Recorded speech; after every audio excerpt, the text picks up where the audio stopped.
Ẹ kú dédé àsìkò yìí, ẹ̀yin olólùfẹ́ wa. A kí yín káàbọ̀ sórí ètò yín Eladonai Saboti Voice TV. Ojú tẹ fi ń wò wá ò ní fọ́, etí tẹ fi ń gbọ́ wá ò ní di. Ẹ̀yin olólùfẹ́, ẹ̀yin lẹ ń béèrè bàbá. A dẹ̀ ti gbé wọn wá sórí ètò gẹ́gẹ́ bí ìṣe. Bọ́ fún ẹ̀yin tẹ̀ ń wò wá nígbà àkọ́kọ́, àlejò mi ti wà ní ìkàlẹ̀. Wọ́n máa dárúkọ wọn fún ẹ̀yin ará ilé. Wọ́n máa kí wa. Wọ́n dẹ̀ máa fi àdúrà bẹ̀rẹ̀ gẹ́gẹ́ bí ìṣe wa ní gbogbo ìgbà. Bàbá, ẹ káàbọ̀ sórí ètò. A dúpẹ́ lọ́wọ́ gbogbo àwọn tí ń wò wá pátá ní gbogbo àgbáyé. Orúkọ mi kò yí padà. Òdú sì ni wá, a kì í ṣe àìmọ̀ fún olóko. Orúkọ mi ni Babaconfirm JP. Ìlú Òwòrò Ṣòkí, ibẹ̀ ni olú ìjọ wa wà. Orúkọ ìjọ wa sì ni Eladonai Saboti Kérúbù and Seraphim International Bible Ministry. Fáǹfààní àwọn tí wọ́n ti ń béèrè nọ́mbà wa tipẹ́ tí wọn ò rí, ẹ lè pè mí sí orí 08022 04 0950. Ọlọ́run fún wa ní orí ọ̀fẹ́, a jẹ́ kan nínú àwọn wòlíì àgbáyé. Mo sì gbàdúrà fún gbogbo ojú tó ń wò mí lọ́wọ́lọ́wọ́, wípé ojú náà ò ní fọ́, ayé ò ní tọwọ́ bọ ojú yín. Ìbànújẹ́ ó kéré ó wá pọ̀ títí ọdún yìí máa fi parí 2023 kò ní yà nílé yín, kò sì ní yà nílé wa. Jésù Olúwa wa, àmín. Thank you. Ẹ ṣé bàbá. Àwọn aráalé ní ó ti tó bí ijọ́ mẹ́ta táwọn ti gbọ́hùn yín. Wọ́n lè fi àwọn ìbéèrè wọn ránṣẹ́ gẹ́gẹ́ bí ìṣe wọn ní gbogbo ìgbà. Bàbá, wọ́n ní kí n béèrè ìbéèrè àkọ́kọ́ yìí lọ́wọ́ yín. Àwọn olólùfẹ́ yín ló ti pẹ́ tí àwọn ti gbóhùn yín. Pàápàá ó ti pẹ́ tí ẹ ti sọ̀rọ̀ lórí gbogbo ohun tó ń lọ lórílẹ̀‐èdè Nàìjíríà yìí. Àwọn kan wá kóra wọn jọ, wọ́n ní àbí bàbá ṣojo ni. Àbẹ́rù dẹ̀ ń ba bàbá ni kí ìjọba tuntun má wá ṣe wọ́n ní àìdá ni. Wọ́n ní àwọn fẹ́ kẹ́ sọ̀rọ̀ lórí nǹkan tó ń ṣẹlẹ̀ lórílẹ̀‐èdè Nàìjíríà àti pé pàápàá lórí ọ̀rọ̀ Yorùbá nation. Àwọn fẹ́ gbọ́ ọ̀rọ̀ láti ẹnu yín. Ẹ ṣé olótù. Bí ìṣojo, nítorí pé ọmọ akin ni wá, a ò gbọdọ̀ ṣojo. Ṣùgbọ́n bá a bá ń tẹ̀lé nǹkan kan, tá a wá padà rí wípé ohun tá à ń tẹ̀lé yìí, ọjà òkùnkùn ti wà nínú ẹ̀, a máa padà sẹ́yìn ni. Ní December tó kọjá, kí ọ̀rọ̀ Yorùbá nation yìí kó tó padà rí bí ó ṣe rí, Olúwa ti gbẹnu èmi ìránṣẹ́ rẹ̀ sọ̀rọ̀ jáde wípé kí Yorùbá nation kó má fi ìjà fún obìnrin jà o. Ìyẹn lọ bẹ́ẹ̀. Nígbà tó tún yá tí orí òkè yẹn ń lọ gẹ̀rẹ́gẹ̀rẹ́, Olúwa a padà rí picture obìnrin kan tí wọ́n ń pè ní ìyàwó Abíọ́lá, tí wọ́n ń pè bẹ́ẹ̀ yẹn. Ṣé yìí ni Olúwa ń sọ? Olúwa lòun níṣẹ́. Olúwa sì sọ wípé obìnrin yìí kò lè gbé Yorùbá nation yìí débi kankan. A dẹ̀ sọ síta. Kí ni mo sọ síta fún? Ọ̀pọ̀lọpọ̀ àwọn èèyàn wọ́n bẹ̀rẹ̀ sí í bú wa. Ìyẹn ló mú wa sọ igbá ọ̀rọ̀ Yorùbá nation sílẹ̀. Kò kún ṣe wípé a ò fẹ́ràn Yorùbá, kò dẹ̀ ń ṣe wípé a ò fẹ́ràn Yorùbá nation. Ṣùgbọ́n December yẹn, ní ìgbà tí Olúwa gbé ọ̀rọ̀ yẹn jáde wípé Onítìrí ló ń pe orúkọ ẹ̀, tó ní sọ fáwọn èèyàn wò pé Onítìrí yìí ò lè gbé Yorùbá nation, kò lè gbé débì kankan. A fi iṣẹ́ ogun ràn. Pàápàá ẹ má fi iṣẹ́ ogun, ẹ má fi ran obìnrin. Ọ̀pọ̀lọpọ̀ tí ẹ wò pé wòlíì Ọlọ́run ni wá, wọ́n bẹnu àtẹ́lù wa, wọ́n bú wa dáadáa, wọ́n sọ bó ti wù wọ́n. Ìgbà yẹn lèmi náà ti made up mind mi pé tó bá jẹ́ wípé ọ̀rọ̀ Yorùbá nation ló máa kó rẹ́dàràdà bá iṣẹ́ ìránṣẹ́ tí mo gbé dání, kí n ra jókòó mi jẹ́jẹ́. Kì í ṣe ti pé mò ń ṣe ojo o, kò sí bàbá ńlá kó ẹni tó lè wá gbé mi. Owóró ṣókí lọ́dọ̀ mi wà, ní iṣẹ́ níkẹ́ni ìránṣẹ́ Ọlọ́run ni mí. Ohun tí Olúwa sì fi wọ̀n mí, òun ni èmi sọ jáde. Tó bá pín ní àkókò yẹn ni àwọn tí wọ́n ń ṣe agbátẹrù Yorùbá nation ni wọ́n ti gbọ́ ohùn Olúwa ni wọ́n ti tètè dìde lórí ọ̀rọ̀ onítìrí, Yorùbá nation ò ní bàjẹ́ léni. A ò tí ì débi tá à ń lọ tó mọ̀ pé ọ̀rọ̀ ń bẹ níkùn ẹni tí ó ń gba ọ̀rọ̀ lẹ́nu wa sọ̀rọ̀. A ò tí ì débi tá à ń lọ. Tá a bá débẹ̀ tán, ohun tí Olúwa tó fẹ́ clear fún gbogbo ẹ̀yin tí ń wò wá lónìí, take faith yìí. Bó bá wù yín, ọ̀pọ̀lọpọ̀ máa sọ wípé ó ti dalẹ̀. Kò ń ṣèní ni Yorùbá ti máa ń sọ pé èèyàn ti dalẹ̀. Tó bá ti ibikíbi tí òótọ́ ọ̀rọ̀ bá ti wà báyìí, wọ́n máa ní ó dalẹ̀ ní. Nígbà tí mo sọ ti ẹni tó ń pè ní Pastor Felix, bó ṣe ń sọ pé mo dalẹ̀ náà nìyẹn. Mo envy Pastor Felix. Mo ní Olúwa lòun ò fi iṣẹ́ ogun rán. Olúwa ní olè ló máa padà jà. Mo sọ gbogbo ẹ̀ jáde nínú ọdún náà. Ìgbà tó tún sọ ti onítìrí, the same thing náà ni wọ́n sọ. Wọ́n ní a ti dalẹ̀. Wọ́n ní a ti ṣe kíní ká ti gbàbọ̀dè. No, ìgbà yìí ò ń yá sẹ́nu àwọn ọmọ Yorùbá. Ṣùgbọ́n ohun tí Olúwa rán wa ní alẹ́ yìí, gbogbo ìwọ tí o ní etí pátá, mo fẹ́ jẹ́ kó o gbọ́, nítorí wípé ohun tó máa ṣẹ ni, kò sí bá yìí fẹ́ ṣe.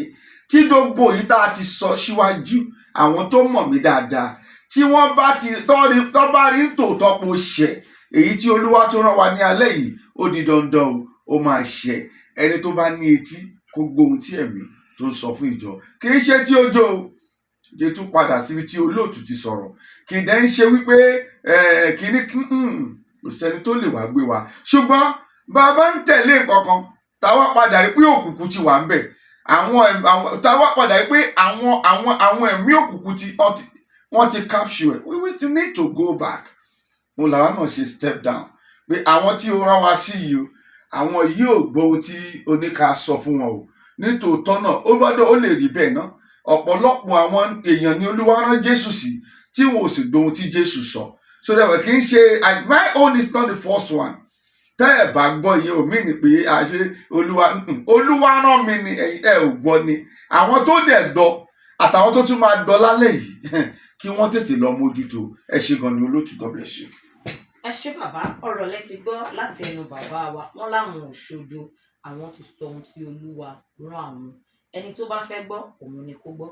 Àwọn aráalé ní kí n tún béèrè ìbéèrè yìí lọ́wọ́ yín.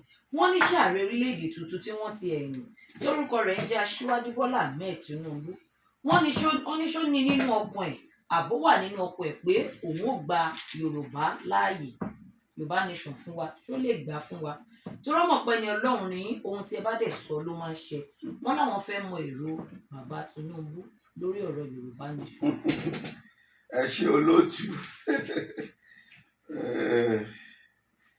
Títí tí Jésù máa fi padà dé, Tinubu kò ní ìkankan ṣe pẹ̀lú Yorùbá nation. Olúwa ló sọ bẹ́ẹ̀. Títí Jésù máa fi padà dé, títí Tinubu máa fi lo ọdún 8 tọ́lọ́run bá fún lágbára ẹ̀.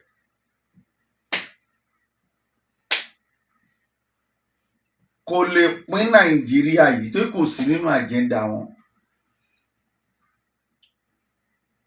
Kò lè gbá ọ̀rọ̀ Yorùbá nation, kò lè gbárù. Títí tó máa fi tọ́lọ́run bá fún ní oore ọ̀fẹ́. Ọwọ́ Ọlọ́run nìyẹn wà. Pé kó lo ọdún 8 o. We don't have the power over that. Tọ́lọ́run bá fún ní tó bá lọ́rẹ̀ ẹ̀mí ẹ̀ fine. Ṣùgbọ́n Tinubu o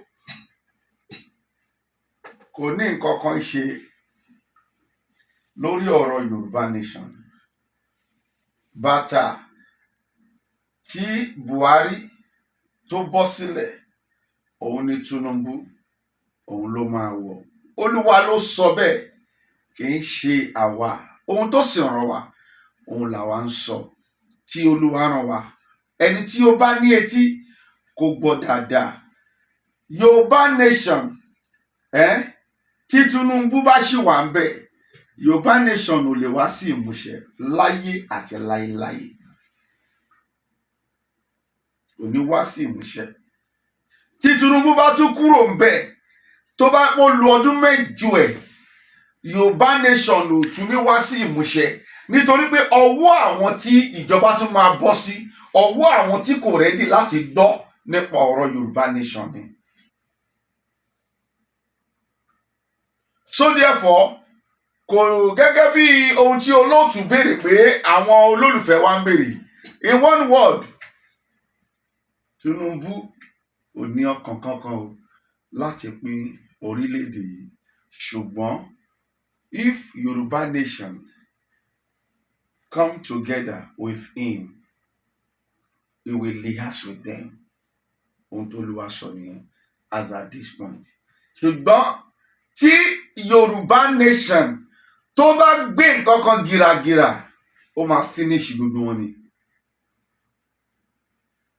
Ẹ jẹ́ kí n mú dúró síbẹ̀, tó pé mi ò tún tí mọ̀ bí tí ẹ sì tún gbé àwọn ọ̀rọ̀ lọ, a ò dẹ̀ mọ̀ ohun tí wọ́n sì tún fẹ́ béèrè lọ́wọ́ wa. Tí if they liaise with him, kò ní sí problem. But tí Yorùbá nation bá lóun dé girigirigiri, wọ́n ṣe nígbà Buhari, Tinubu máa flat wọn o. Ohun tó Olúwa sọ òun làwa ń sọ o. Bẹ́ẹ̀ bá ní ẹ ò dẹ̀ gbọ́, ẹ continue kẹjẹ káwọn tó fẹ́ ṣẹlẹ̀. Ẹ ṣé gan ni olóòtú, God bless you. Ẹ ṣé bàbá, ẹ jẹ́ kí n fi ìbéèrè yìí kí n fi tẹ̀lé ọ̀rọ̀ tí ẹ sọ. Àwọn èèyàn ní kí ni ìrètí fún Yorùbá nation gan. Wọ́n ní nígbà kan ẹ ti sọ wípé Olúwa ni ó máa pín, tí wọ́n bá dẹ̀ máa pín, wọ́n ní ogun la máa jà. Àwọn wá fẹ́ mọ ìrètí Yorùbá nation báyìí, nítorí pé àwọn tí ń fojú sọ́nà tipẹ́tipẹ́, àwọn olólùfẹ́ yín láwọn tí ń fojú sọ́nà tipẹ́ o. Àwọn fẹ́ mọ ìrètí Yorùbá nation, àwọn fẹ́ kẹ́ ṣàlàyé ìrètí wọn. Bíbélì sọ nínú ìwé Revelation wípé ẹni tó bá ní etí kó gbọ́ ohun tí ẹ̀mí sọ fún ṣọ. Kò sí ìrètí fún Yorùbá nation for now. I've said it nínú ohun tẹ́ ẹ pèrè lọ́mí ní alákọ̀ọ́kọ́. Ìrètí kankan kò sí fún Yorùbá nation o. Tẹ́ ẹ bá rántí, gbogbo ẹ̀yin tí ń wò mí dáadáa, mo sọ wípé tí ìran tá a wà nínú ẹ̀ yìí, tí à ń gbé Yorùbá nation yìí, tí ìran yẹn bá fi lè loose láti má gba Yorùbá nation, ẹ lọ gbàgbé ẹ. Ẹni tó rántí kó lọ sí fáìlì mi wò dáadáa o. Ìran tó ń bọ̀ ò lè gba Yorùbá nation láéláé. They will continue like that. They will continue like that. So there is no hope for Yorùbá nation. Nítòótọ́, Olúwa sọ wípé Nàìjíríà ó máa pín gẹ́gẹ́ bí mo ti ń sọ. Olúwa ní Yorùbá nation máa jáde lára wọn gẹ́gẹ́ bí a ti ń sọ. Olúwa sì sọ wípé àwọn ìjọba wọn ò ní jẹ́ ká lọ. Ìkẹrin ni wípé Olúwa, kí ni, what is the necessary thing? Kí ni ká ṣe? Olúwa ní a máa jagun ni. Ṣé ìwọ fún rẹ o ti mọ̀ pé gbogbo ohun tó wà nílẹ̀ tá a bá jagun ẹ ò lè pín ní Nàìjíríà? Ó ti mọ̀ náà. Ẹ fẹ́ gbọ́ ohun tí Olúwa rán wa sí yín ni. Òun ló jẹ́ kí Yorùbá nation divide. You just want to do yourself. Kẹjá máa rojọ́ lórí íńtánẹ́ẹ̀tì. No, kò sí bẹ́ẹ̀ ṣe bẹ́ẹ̀ rojọ́ tí ẹ ò ní bàbá ìsàlẹ̀ tẹ́ máa gbọ́ pé báwo lolúwa wí, kí ló ń ṣẹlẹ̀, ọ̀nà wo ní káàtọ̀. Wọn ò fẹ́ gbọ́. Orí Yorùbá nation fi dúpẹ́. Tó bá gbé wọn gbóhun tí Olúwa sọ ní December yẹn ni, tó yẹ pé láti December yẹn òun ni wọ́n ti bẹ̀rẹ̀ sí ìtì obìnrin tí wọ́n ń pè ní kí lorúkọ ẹ̀ yìí, ìyàwó Abíọ́lá yìí, Onítìrì, tó ti bẹ̀rẹ̀ sí ìtì ẹ̀ ni.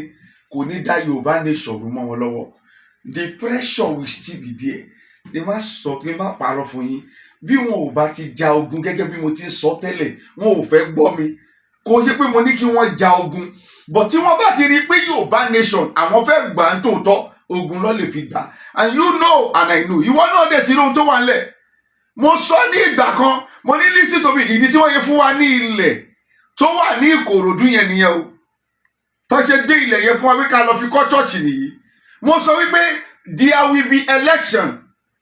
President will rule. Kò sí ni èèyàn kan máa rúlù Nàìjíríà. Ṣé èèyàn kò tí rúlù Nàìjíríà báyìí? Níbi tí ọ̀pọ̀lọpọ̀ àwọn wòlíì ti sọ pé Nàìjíríà kò ní sí ní wàá fi di oṣù karùn-ún ní oṣù kẹrin Nàìjíríà ti dàrú, everything is scattered. No, I told them there will be elections. Ìyẹn ni ọkùnrin kan fi fún wa níbi tá à ń kọ́ ní Ìkòròdú ló ní ká kọ́ church lé lórí pé bàbá yìí ó sọ bẹ́ẹ̀ ó dẹ̀ rí bẹ́ẹ̀ ìjẹ́ ń ṣe ni ló ti ń sọ gbogbo èyí tó ń sọ gbogbo ẹ̀ ló wà accurate. Ṣé èèyàn kan ò tí ń rúlù báyìí? Mo ní there is no way somebody will rule this country. Níbi tí wọ́n ti ń pariwo pé somebody must rule. Somebody is there and is ruling. Kò dẹ̀ sọ tó fẹ́ ṣe fún. A ti sọ wípé wọ́n máa ta epo níye báyìí. Ṣé wọ́n padà ta epo yẹn níye bẹ́ẹ̀? No hope for Yoruba nation. 8 years tí Ọlọ́run bá ṣe nọra tó bá lọ́rọ̀ ẹ̀mí Tinubu ọwọ́ Ọlọ́run ló kù sí. No hope. Lẹ́yìn tí Tinubu bá tún kó bẹ̀, no hope for Yoruba nation. Ohun tí mo kàn ń bẹ bàbá wa Sunday Igboho fún ni wípé sẹ́ kó tètè reverse because kó tètè padà sílé business wọn everything wọn because I am telling you 8 years yìí o tó Tinubu bá lò kò sí Yorùbá nation èyí tó tún bọ̀ kò sí Yorùbá nation. Ohun tèmi kàn bẹ bàbá wa Olóyè Sunday Igboho fún ni wípé sẹ́ kí wọ́n padà sílé. True lias a ò sọ pé Yorùbá nation ló máa lọ o. True lias let him go back, come back home. If not, kó wá settle down with the business. Ọdún mélòó ni wọ́n fẹ́ lò ní ilé Àtìpó? Wọn ò dẹ̀ tún kúrò ní Kútọ́nù yẹn ni wọ́n station wọn sí. Kì í ṣe pé láti Kútọ́nù wọ́n lè lọ sí Germany, láti Kútọ́nù wọ́n lè lọ sí kìíní. No, Kútọ́nù yẹn lọ station sí. Ohun tẹ́mi ń bẹ bàbá Sunday Igboho fún ni pé kí wọ́n má jẹ́ kó pẹ́ o. Kí wọ́n lias, kí wọ́n padà sílé. Ká ṣẹ̀ṣẹ̀ wá tún ọ̀rọ̀ Yorùbá nation sí torí wọ́n ti dá Yorùbá nation rú. Nítorí ẹ̀ lè ṣe pé irú àwa yìí jáde kúrò níbẹ̀. À ń wòran wọn ò gbóhun tó lù wá ń sọ. Wọ́n ti mú orí Yorùbá nation, wọ́n ti dorí ẹ̀ kodò. Yorùbá nation ò ní ẹ́dì mọ́. Gbogbo àtọ́kàn ń pariwo kò sọ̀rọ̀ ńbẹ̀. Mo dẹ̀ mọ̀ bí ọ̀pọ̀lọpọ̀ ló sì máa padà gbé ọ̀rọ̀ yìí jáde tó bá bẹ̀rẹ̀ sí bú wa àwa ò kíá. Ṣùgbọ́n ohun tí Olúwa sọ tó bá wá tún ń ṣe àwa máa bọ́ta láti wá máa sọ fún yín. Gẹ́gẹ́ bó tó lòtù sọ ẹ jẹ́ kó yé gbogbo àwọn tí wọ́n ń pè yín tí wọ́n sọ pé bàbá ò sọ̀rọ̀ ṣé hope sì wà. Hope ò sí fún Yorùbá nation 8 years Tinubu. Hope ò sí fún Yorùbá nation another 8 years tó tún bọ̀ there is no hope. So the only thing tẹ́bi kan bẹ bàbá wa Sunday Igboho fún ni wípé sẹ́ kó kọjọ kí wọ́n fi ẹ̀dọ̀ lórí òróró láti lias with the government of Tinubu. Òun ò ní òun ò gbọ́, do you get me? Tinubu ò lóun ò gbọ́ but tí wọ́n bá sọ wípé gìràgìrà ní anybody wọ́n fẹ́ ṣe wàláì dodo agitator wọn àwọn agitator wọn dodo wọn lọ́ máa tì mẹ́wọ̀n. Mo ti sọ yẹn láti December. Gbogbo wọn pátá ẹ̀wọ̀n wọ́n máa tì wọ́n mẹ́wọ̀n ẹ̀wọ̀n lọ́ máa kú sí. Nítorí Tinubu ò rẹ́dì láti jẹ́ kí èèyàn kan lóun fẹ́ da ìjọba irú fóun. Anybody tó bá lóun dìde pẹ́rẹ́ ẹ̀wọ̀n ló máa padà lọ kú sí. Kò sí ẹ̀sìn pé bí a ń gbé lọ sí kóòtù kankan. So the only thing now for bàbá wa Sunday Igboho ni pé kí wọ́n jọ kí wọ́n fi ẹ̀dọ̀ lórí òróró. Àwa náà mọ̀ wípé iṣẹ́ Yorùbá ló ń ṣe ṣùgbọ́n àwọn tí wọ́n ń ṣiṣẹ́ wọn wọ́n ti gbẹ̀yìn wẹbọ jẹ́, wọ́n ti bà nǹkan jẹ́, wọ́n ti dà nǹkan rú, wọ́n ti dorí Yorùbá nation, wọ́n ti dorí ẹ̀ kodò. So then you should have to come back home to continue with this business. to let everything begin to go on again with his life. He can never be there. He has to come back home. Gẹ́gẹ́ bí ohun tí ẹ béèrè olóòtú in one word, there is no hope for Yoruba nation. The only hope for Yoruba nation, which I have said already, they will fight. And Yoruba people can never fight. I am telling you, they cannot fight. Ìkí ló ṣẹlẹ̀ láàrin Sudan tí Sudan ti bẹ̀rẹ̀ sí fi ń ja ogun. Ìkó tó ṣẹlẹ̀ láàrin Sudan tó fi ń ja ogun kò tó nǹkan tó ṣẹlẹ̀ ní Nàìjíríà náà. They cannot fight. Nígbà tí mo sọ̀rọ̀ ogun ìyàwó èèyàn bẹ́ẹ̀ sọ pé ṣé mi ò mọ ohun tí mo sọ ni báwo mi máa sọ pé wọ́n fẹ́ jagun mi ò ní kọ́ lọ ja ogun.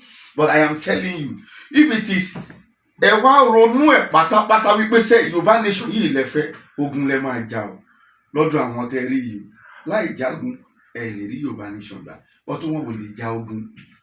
So therefore there is nothing we can do. Yorùbá nation ò ṣe é ṣiṣẹ́.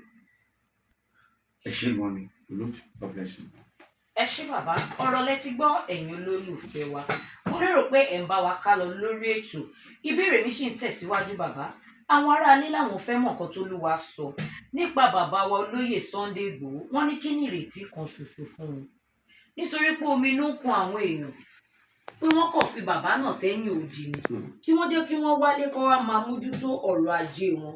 Wọ́n ní kí l'Olúwa sọ nípa wọn. Kí ni ìrètí? Ohun t'Olúwa sọ nípa Sunday Igboho ni pé kó padà sílé. Kò dẹ̀ sí ohun tó máa ṣe tó bá ti lè lihas. Ohun t'Olúwa sọ nípa ẹ̀ nìyẹn. Because we are following up things with God. Awateri, as a prophet, we are following up things with God. The only way tẹ́wé kò sí Yorùbá nation mọ́ lóde tí wọ́n ń ṣe yìí ọkàn ṣe rádaràda ni. There is no Yorùbá nation again. Kí wọ́n padà sílé. Ẹ mú sọ nínú ìdáhùn ẹlẹ́ẹ̀kẹta ọ̀pọ̀lọpọ̀ máa ní mo ti gbàbọ̀dè. Ọ̀pọ̀lọpọ̀ máa ní bóyá mo ti lọ gbowó èmi ò mọ kankan nípa ẹ̀. Yorùbá nation gan wọn kówó lé mi lọ́wọ́. Mo dẹ̀ dúpẹ́ wo bí wọ́n ṣe bẹ̀rẹ̀ sí ń pè mí dodo ìgbà yẹn gbà tí iṣu ṣẹlẹ̀ tí bàbá wa wà ní tí bàbá Sunday Igboho wà ní Kútọ̀nù. Mi ò dá wọn lóhùn. Kò sóhun tí wọn ò sọ lórí ọ̀rọ̀ owó. Mo ní èmi ò gbowó. Mi ò bẹ́yàn kankan gbowó. Mi ò bẹ́yàn kankan ṣe kankan. Ọlọ́run dẹ̀ ṣe títí tí ó fi di báyìí mi ò gbowó lọ́wọ́ ẹnikẹ́ni. Wọ́n lè ní ọ̀dàlẹ̀ ni mí kò sí wàhálà. The only solution gẹ́gẹ́ bí ohun tí ẹ sọ pé kí ni Olúwa sọ nípa bàbá wa Sunday Igboho láti lè gain freedom láti lè get things to go on. Bàbá wa Sunday Igboho needs to come back home and he needs to liaise with the government of Tinubu. Tinubu for now kò sọ pé òun ò bá wọn sọ̀rọ̀ kò lóun ò liaise. Liaise with them kó dẹ̀ settle wàhálà tó wà bẹ́ẹ̀ kó jẹ́ kí wọ́n lè padà sílé. Then kí wọ́n lè bẹ̀rẹ̀ sí run business wọn padà. Yes, he is still àwọn náà ṣì ní bàbá fún Yorùbá nation. Do you get me? So therefore ohun tí Olúwa sọ nìyẹn pé he should come back home. Let him kó lọ liaise pẹ̀lú wọn. Tó gbogbo àwọn tí wọ́n ń pa mẹ́ tó ń parọ́ yẹn ẹ̀ńdá kìíní kan iná going back irọ́ ni wọ́n ń pa fún yín o. Mo dẹ̀ mọ̀ pé bàbá gan mọ̀ mí dáadáa. Ọmọ mi dáadáa.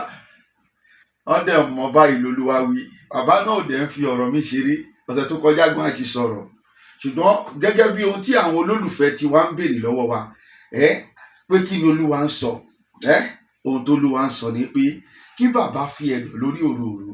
Kọ́ má jẹ́ káwọn àwọn tí yẹ pé wọn ò nẹ́mí nǹkan tí wọ́n ń sọ yẹn ẹ̀mí pé going back yẹn kọ́ má jẹ́ kí àwọn èèyàn yẹn kó lọ bà dream wọn jẹ́.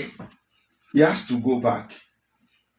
Ẹ béèrè question kan lọ́wọ́ mi lálákọ̀ọ́kọ́ pé mò ń ṣojo ni kí ló ní tí mo ṣe sọ̀rọ̀. Listen, tó bá pé irú ọ̀rọ̀ yìí ni mò ń sọ ni ẹ rí àwọn èèyàn tó máa wo fídíò mi. They will be more than 300,000. But tó bá ti di ọ̀rọ̀ Ọlọ́run èèyàn 50 ló máa wo fídíò mi. Kí ló wá kí ni mo wá fẹ́ máa ṣé ọ̀rọ̀ yìí ni Olúwa ní kí wọ́n máa ṣe ní odò gbà ni. I am here to preach the gospel.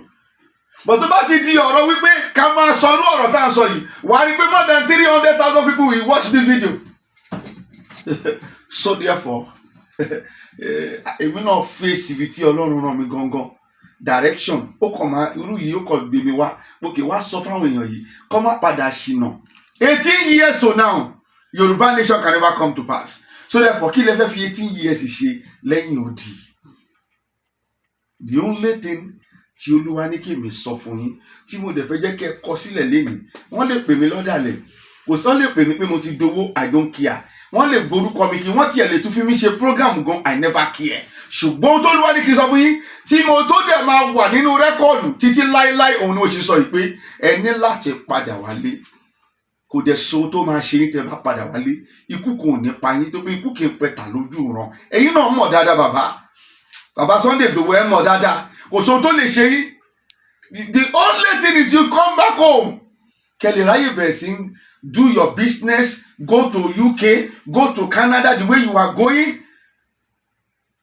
ìyẹn ò dẹ̀ ní kí struggle Yorùbá nation máa lọ ẹ kọ́ máa lè àsìní lórí bí ẹ ṣe fẹ́ jẹ́ kí àwọn nǹkan yẹn ṣe ló ṣàní bí Niger Delta ṣe ṣe tiwọn ó ṣàní bí àwọn pẹ̀lú ìjọba ṣe John Lee Hash nígbà tó bá ti dérú kéèsì báyìí yóò dojú àwọn tí wọ́n sọ pé no going back irọ́ ni wọ́n pa fún yín o bàbá irọ́ ni wọ́n pa fún yín àìṣe gan ni olótùú ohun tí mo máa sọ náà nìyẹn pé ohun tó Olúwa ní kí n sọ fún wọn nìyẹn God bless you.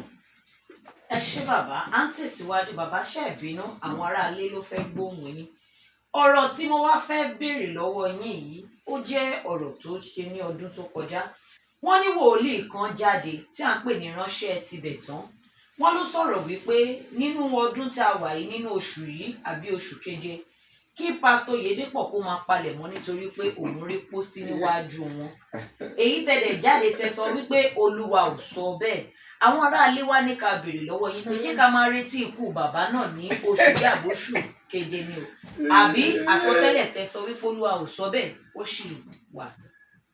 oṣù tó máa ṣe Oyèdépọ̀ tí ibẹ̀ tán téèyàn bá ti lè máa sọ̀rọ̀ yá pé ìjọ wo ni mo ti bọ́ta téèyàn bá ti lè máa sọ̀rọ̀ kì í ṣe Olúwa ló ràn wọ́n mọ́ mi ò dẹ̀ fẹ́ sọ̀rọ̀ púpọ̀ lórí ẹ̀ lọ títí ṣùgbọ́n in one word Oyèdépọ̀ ò lè kú Olúwa ti sọ fún wa pé ìran tí tibẹ̀ tán lòun rí pé Oyèdépọ̀ máa kú nínú oṣù June àbí July June ó ti off brain mi ni is either June or July ló sọ ó ti off but èmi ń dúró de July yẹn mo ṣáà ń dúró de ending of July. Oyèdépọ̀ kò ní ikú kankan tó máa pa ikú kì í pẹ̀tà lójú ìran Olúwa ló sọ bẹ́ẹ̀ bọ́n tó máa téèyàn bá ti lè máa sọ̀rọ̀ jù òye máa ń rí nìyẹn Ọlọ́run kọ́ ló rán wọn àwọn máa ń gbọ́ news tó bá ti gbọ́ news nínú news yẹn náà àwọn máa ń ṣe pool ọ̀pẹ tó bá ti gbọ́ news wàá gbọ́ news bíi 20 wàá wá kó pọ̀ àwa máa ta tẹ́tẹ́ làwọn ń ta láti sọ àsọtẹ́lẹ̀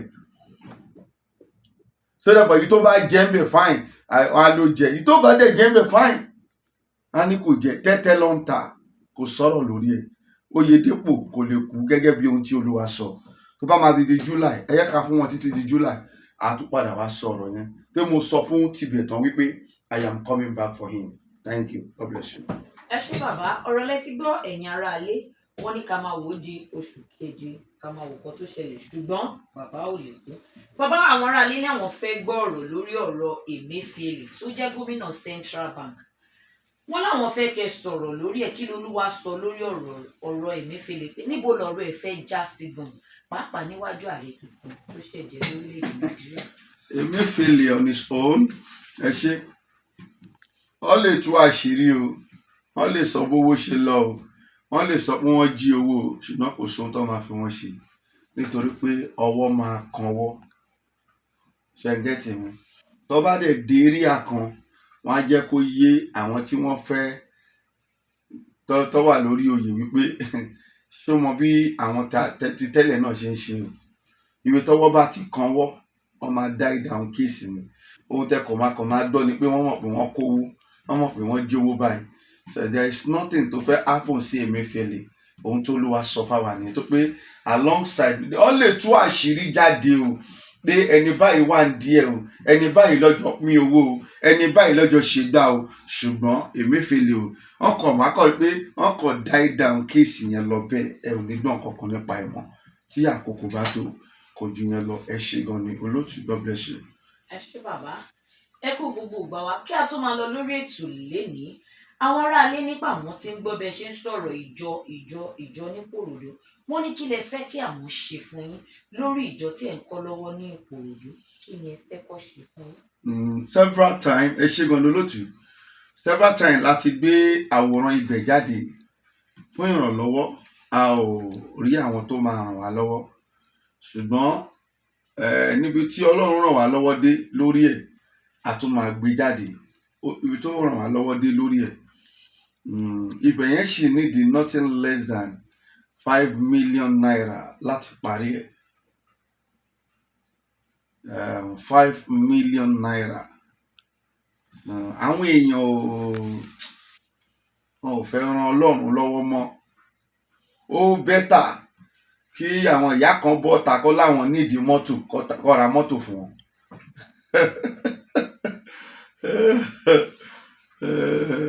Ó dẹ̀ bẹ́tà káwọn bàbá kan jáde kọ́ láwọn nídìí mọ́tò kó lọ ra mọ́tò fún wọn. Wọn ò fẹ́ ran Ọlọ́run lọ́wọ́ mọ́.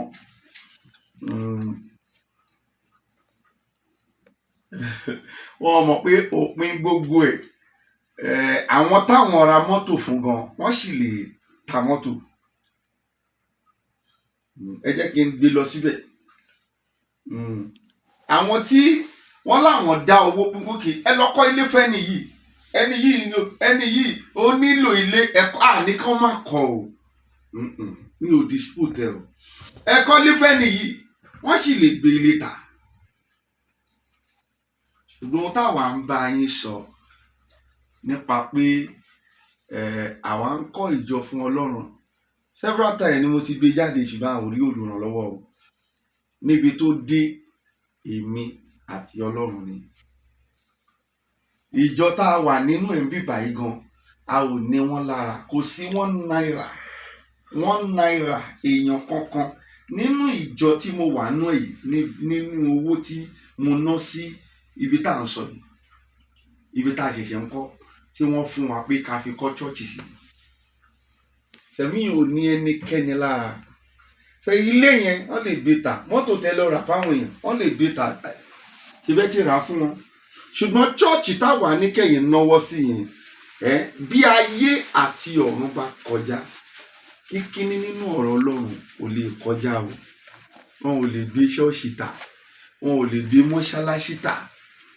Àwọn tó bá wá ń jọ́sìn níbẹ̀ ní gbogbo ìgbà, ìdàbí àtàwà bá dàgbà náà, tẹ́yìn tẹ́ ti ẹ̀ ṣe náà tẹ́ dàgbà, ẹ̀yin tẹ́ ẹ fún wa ló pé ó yá ẹ lọ fi ṣe, ẹ lọ fi ṣe gbá, ẹ lọ fi ṣàwo, tẹ́ ẹ fún wa lówó yẹn, tí a bá wá dàgbà dà pé a lọ tán, àwọn tó sì ń jọ́sìn bẹ̀, ẹ̀yin tẹ́ ẹ ti lọ yẹn náà ẹ sì máa gba ládà yín, ọmọ yín sì máa gba ládà.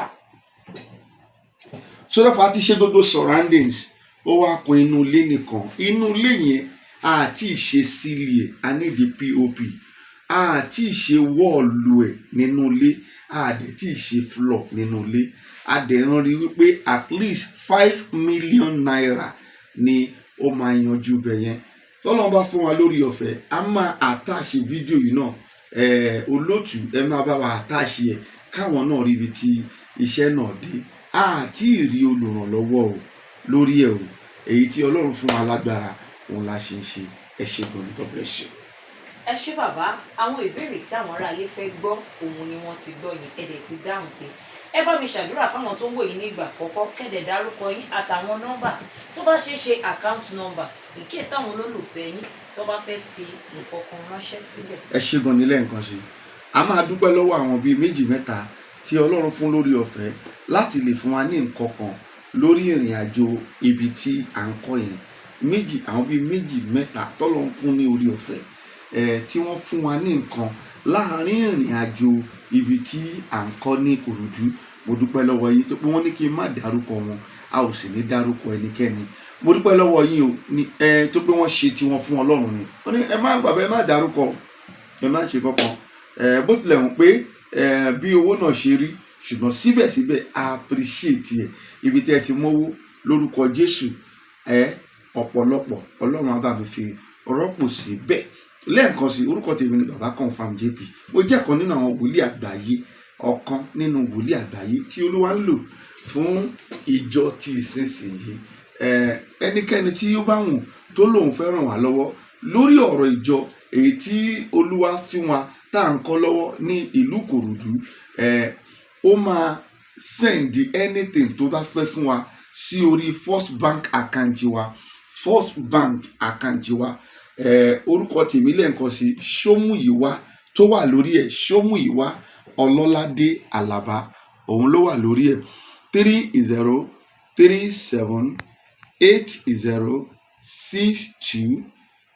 3037806289. Again, 303786 806289, and again 3037806289. òun ni àkáǹtì yẹn. Ẹ máa bá orúkọ wa lórí ẹ̀, Ṣómùyíwá Ọlọ́ládé Àlàbá. First Bank ṣì ni àkáǹtì yẹn. Ẹ dẹ̀ lè bá wa sọ̀rọ̀ lórí workshop 08022040950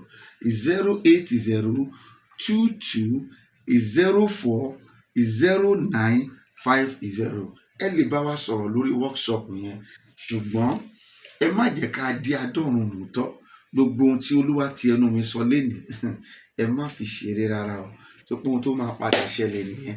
Tẹ́ bá wò lọ́dún tó kọjá nígbà tí mo bẹ̀rẹ̀ sí sọ, àwọn ọ̀pọ̀lọpọ̀ bẹ̀rẹ̀ sí bú mi. Mo ní kí wọ́n ní sùúrù, it's all about time, àkókò ni. Ẹ wò á ti wà nínú oṣù kẹfà báyìí, ṣe pé gbogbo nǹkan yẹn ti yọjú síta. Ohun tó wá yọjú síta ìlà tó ń béèrè lọ́wọ́ Ọlọ́run. Lolúwa tó wá ń sọ pé nǹkan báyìí la ní láti ṣe. Ohun tá a ní láti ṣe ẹ jẹ́ ká tètè ṣe o, ká má kàn máa waste àkókò àwọn èèyàn. Ojú ò ní tì yín. God bless you. Have a wonderful day.